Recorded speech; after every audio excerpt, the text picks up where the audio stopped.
নমস্কার মিত্ররা, আজকে মজাদার একটা রান্না করার জন্য প্রথমে কড়াতে তেল দিয়ে নেব। তেলটা যখন হালকা গরম হয়ে আসবে তখন এর মধ্যে কুচো করে কেটে রাখা পেঁয়াজ কুচিগুলো দিয়ে দেব। পরিমাণ মতো পেঁয়াজ কুচি দেবেন। পেঁয়াজটা দেওয়ার সাথে সাথে আমি কিছু রসুন কুচিও দিয়ে দেব।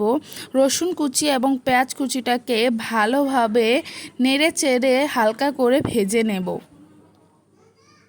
আজকে আমি আলু রান্না করব। আলু সিদ্ধটাকে আসলে অনেক ইউনিকভাবে রান্না করার জন্যই আজকের এই ভিডিও। আপনারা পুরোটা ভিডিও দেখবেন। হালকা করে যখন ভাজা হয়ে আসবে তখন এর মধ্যে আমি টমেটো এবং কাঁচামরিচ ব্যবহার করব।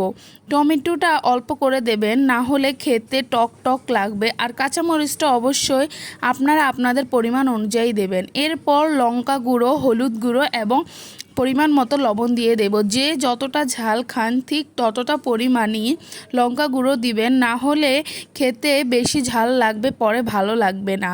এরপর আমি একটু হালকা করে জল দিয়ে নেড়ে চেড়ে নিয়েছিলাম।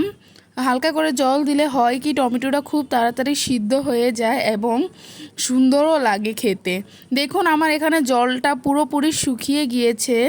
আমি হালকা করে কষিয়ে নেওয়ার পর আলু, পেঁপে এবং ডিম ভালো মতো সিদ্ধ করে স্ম্যাশড করে রেখেছিলাম। এখন আমি এই আলু, পেঁপে এবং সিদ্ধ ডিম দিয়ে দেব। ডিমটা আসলে দিলে স্বাদটা খুব বেড়ে যায়, খেতেও খুব ভালো লাগে। আপনারা অবশ্যই পারলে ডিমটা দেবেন, না হলে আপনারা স্কিপ করতে পারেন, কিন্তু দিয়ে দেখবেন খেতে খুব ভালো লাগে। এরপর আমি মশলাটার সাথে ভালোভাবে আলুটা মিশিয়ে নিচ্ছি। দেখুন কতটা সুন্দর দেখতে হয়েছে, খেতে আসলে খুব ভালো হয়েছিল। আর আপনারা যদি আমাদের চ্যানেলে নতুন হয়ে থাকেন তাহলে অবশ্যই আমাদের চ্যানেলটিকে সাবস্ক্রাইব করবেন এবং পাশে থাকবেন। আমাদের আলুটা এখন হালকা হালকা করে নেড়ে চেড়ে নিলেই হয়ে যাবে। দেখুন কতটা সুন্দর রং এসেছে আমাদের আলুটার। এর মধ্যে এখন আমি কিছু ধনেপাতা কুচি অ্যাড করব। ধনেপাতা যদি আপনারা খান তাহলে দিবেন, না হলে দেওয়ার কোনো দরকার নেই। দিলে খেতে খুব ভালো লাগে এবং স্বাদটাও দ্বিগুণ হয়ে যায়। এভাবে অবশ্যই আপনারা বাসায় একবার রান্না করে খাবেন।